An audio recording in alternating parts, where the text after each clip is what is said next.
గగన్ శరత్ చంద్ర మాట ప్రకారం ఎస్పీ సూర్య చెప్పినట్టు కేపీ బ్రతికే ఉన్నాడని బలంగా నమ్మి ఎలాగైనా కేపీని బయటికి రప్పించాలని కేపీకి పిండ ప్రదానం చేస్తూ ఉంటాడు. అలా కేపీకి గగన్ పిండ ప్రదానం చేస్తూ ఉండగా శారద బాధపడుతూ ఉండగా భూమి ఓదార్చడానికి ట్రై చేస్తూ ఉంటుంది. ఇక అక్కడ జరుగుతున్న కార్యక్రమం అంతా లైవ్లో శరత్ చంద్ర, అపూర్వ, మీరా అందరూ ప్రతి ఒక్కరూ టీవీలో టెలికాస్ట్ అవుతూ ఉండగా చూస్తూ ఉంటారు.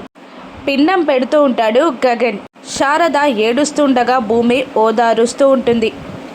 పిండం పెడుతున్న గగన్కి గగన్ అన్న అరుపు గట్టిగా వినబడుతుంది. అప్పుడే గగన్ అంటూ అరుస్తూ కృష్ణప్రసాద్ ఆ పిండ ప్రధాన కార్యక్రమాన్ని ఆపడానికి అక్కడికి వచ్చేస్తాడు. వస్తున్న కృష్ణప్రసాద్ని గగన్ని చూసి తన ప్లాన్ సక్సెస్ అయింది అని కోపంగా చూస్తూ ఉంటాడు. వస్తున్న కేపీని టీవీలో శరత్ చంద్ర, అపూర్వ, మీరా కూడా చూసి షాక్ అవుతారు. కేపీ బ్రతికే ఉన్నాడని తెలియడంతో కథ ఏ మలుపు తిరుగుతుంది? మళ్ళీ కేపీని అరెస్ట్ చేయిస్తారా? శరత్ చంద్ర కేపీని కాల్చాడని బయట చెప్తాడా? రాను ఎపిసోడ్స్లో చూద్దాం. Thank you for